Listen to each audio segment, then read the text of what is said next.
Kyle Bear, the voice of the narrator from Dragon Ball Z, and you're watching Super Geek Stream. Welcome back to Super Geek Stream. Where both Emotions are legless now. He lost his legs in a firework. Actually, nothing below So there's one thing that happened a day ago. the Xbox happened. The Xbox One. We were speculating that it was called the Xbox Infinity, and we were way off. That was a way better name if you ask me. Yeah. Right off the bat, better name. So, right off the bat, Microsoft comes out talking about specs. They're talking about how it's going to be a brand new console and they're going to have all these integrations in it. One of the integrations was the new OS. New OS. OS is... It's going to be like new Windows 8 Azure, and I can see it happening. I can see it working, honestly. Okay, It's a little different, but it's possible. the crazy part about it is it has 3 OSs. It's going to run 3 OSs on 8 gigs of RAM. DDR3. DDR3. Nonetheless, it's less than GDDR3. I can't even say that. GDDR. Sound like Arnold Schwarzenegger on strokes. On many strokes. Stallone and Arnold Schwarzenegger has a baby. That's exactly what it sounds like. But GDR is less than that, and it's kind of disappointing. But at the same time, maybe they didn't need that much RAM. Maybe they didn't. But then again, I see 3 OSs, and I'm like, That's scary. That's scary right off the bat. It's just like, oh, what are you doing? What are you doing? But they had this cool little feature on the Xbox where it's like Xbox change channel. The Kinect's fully integrated. They're fully integrated. Literally fully integrated. You have to have it in order to use Xbox. You need it for it to work. So. Hopefully it's bundled. Well, it's bundled. I'm pretty sure it's bundled, but that's just a scary outlook. It's gonna become like a Wii sensor bar. Yeah. You're like, damn it, I forgot my Wii sensor bar. I can't play. Damn it, I forgot my Kinect. Yeah. We can't play. Pretty much. And it would have been nice if the Kinect were integrated inside the box somehow. Like if this camera was there, but I mean it's probably impossible. But overall, that was pretty cool. I thought the integration with like the fantasy teams. There's pretty cool little things you can do with the Kinect, but I mean that's what the Kinect was supposed to be in the beginning. But they took out the CPU out of it, and it was a little weaker. They downgraded it. But we're seeing the full effect of the Kinect now, which is good thing. I think there was one thing that you liked a lot, the heartbeat. That's pretty cool. You get to it takes your EKG, basically your heart rate, your sweat. So if they find a way to integrate that with games, imagine a horror game, the fear. They're beautiful, and also it's a lot more smooth, more crisp. It's feeds off your calmness. So I mean, it's just brilliant. That's brilliant. If they integrate that into a video game, I'm on board. Yeah. Hopefully they do that for many video games. True. But the right way too. You don't want to play Skyrim with fucking that and then just be like. But they have the right idea. They do have the right idea, and then they brought out their games. Well, brought A game. A game. They brought out Forza 5. Forza 5, which is probably the only exclusive that they talked about at the conference. And then they brought out EA. They said they were going to have an EA partnership. It was speculated the new FIFA game was going to be exclusive to the Xbox One, but that's not true. That was just a rumor. They also showed gameplay for FIFA, the soccer game. It's like 14. Yeah, FIFA 14, Madden 39. And a half. And 20. Actually, EA shows. Yeah, I see what you did there. Yeah. And then they showed the new UFC game, which looked terrific. By the way, we're talking shit about Madden on all those games, but they look really good. Yeah, they're gorgeous as hell. They're really. You can't not look at it and be like, oh, that looks nice. And they showed the new NBA game as well, and it looks great. And hopefully they bring in more emotion in the game. They bring in more because I school the computer all the time. Because I remember we were promised with the PS3, the CPU will learn your moves and your crossovers. Then it never did. But hopefully they do something like that with Xbox One or something, or Holocom. Yeah, hopefully. I mean, now that they have the specs. Speaking of specs, they have both. We're comparing to PS4 real quick. Yeah, well, you have something to work off. Yeah. Next gen consoles, Wii U, goodbye. Wii U.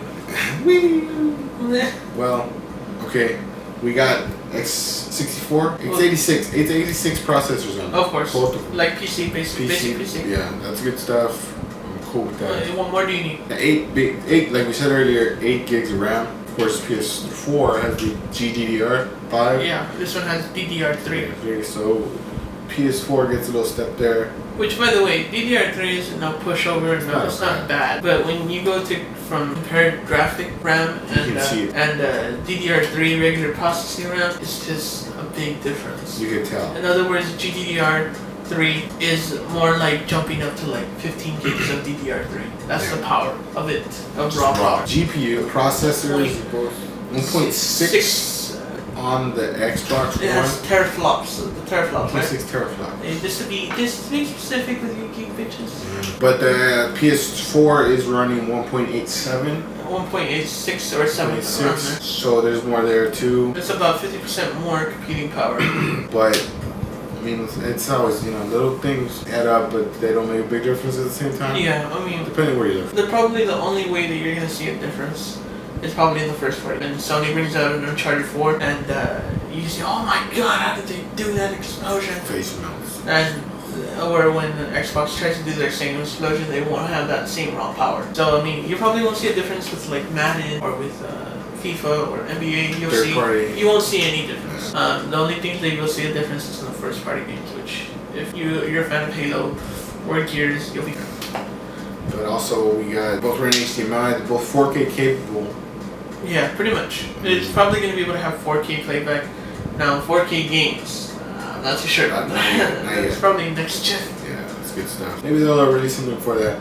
But overall, Xbox One, not looking at the specs, I don't know.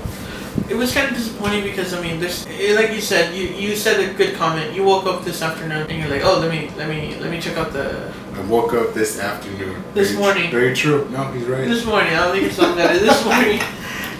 He woke up and he looked at the specs and he looked at the sheet. He's like, oh, this is pretty cool. It does this and then throughout the day, it just started getting worse. Just went downhill. Like if you look at the YouTube dislikes, it's pretty unreal.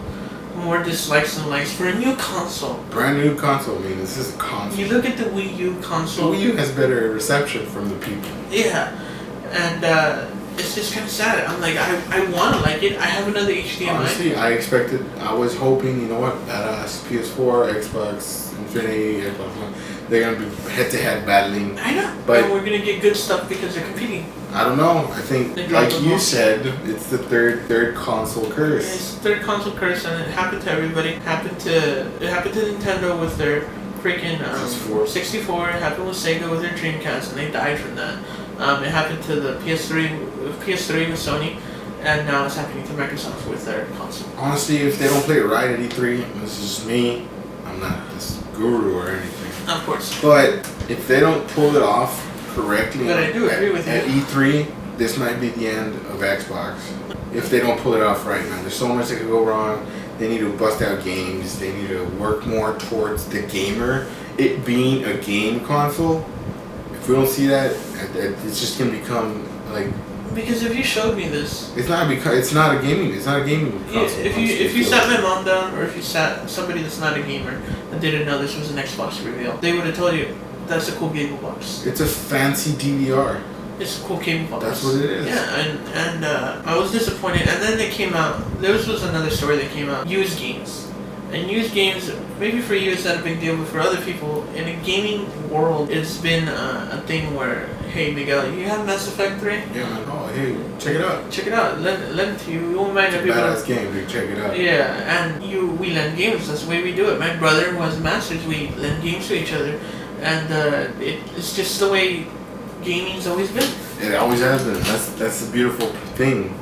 And of having that game. And then the news comes out that you basically have to pay full retail price in order to play used games. Say you want to say, hey, here, dude, borrow the game. He would have to pay the 40, 60, whatever, how much they're going to cost, dollars to play it on his game console. Not $10, not a pass. Not even a little pass, no. He had a full game price, unless I would give him my account. To go play it. To go play it. Which isn't cool. I mean, even then, there's going to be restrictions and IPs. It's a trip. It's a trip. And another bad news that came out, the hard drive. The hard drive. It's not interchangeable. It's not. You're not able to take it. But they are working with the cloud. If they work the cloud right, 500 gigs should be more than enough for anything. Honestly. Yeah. Well, they also said they were working with external hard drives. True. I mean. But it's kind of weird that I hope other consoles have the whole interchangeable hard drive and stuff, but it's just kind of sad because it was up here for me. It was up here in terms of excitement, when I started the show, when I started the live stream, and then it just slowly. And I hate that it makes me sound like a fanboy for It does. PlayStation. Of course, I feel like it does, but it's just. I'm a gamer fanboy, and the people that cater to me is Sony. With games, I've gotten more than so many exclusive, and if that makes me sound like a fanboy, I apologize, but just so much stuff that just went wrong. There isn't. I mean, I've never hated on Xbox. I love the Halo series. Gears was my cup of tea. It was fun though. But man, Yeah. Nintendo drops it. Microsoft drops it. What's Sony? Sony? They still had a promising look. Let's see how they can drop it right now. But Microsoft, pick it up, man. You gotta step up your game. For real. And they still have E3. They have E3. That's proving grounds for them. And it's not even a war. They're only competing with themselves. Fighting against themselves, And honestly. hopefully they come out guns blazing. They're like, JK guys, JK. We were just kidding. Fuck around. Yeah, there you go. Man. But you need to be careful because you got Steambox, Ouya. There's other little consoles coming up and they could just bump them off and be like, hey. Unfortunate. And Hey. Go the way of the Dreamcast. You can go sleep with the fishes.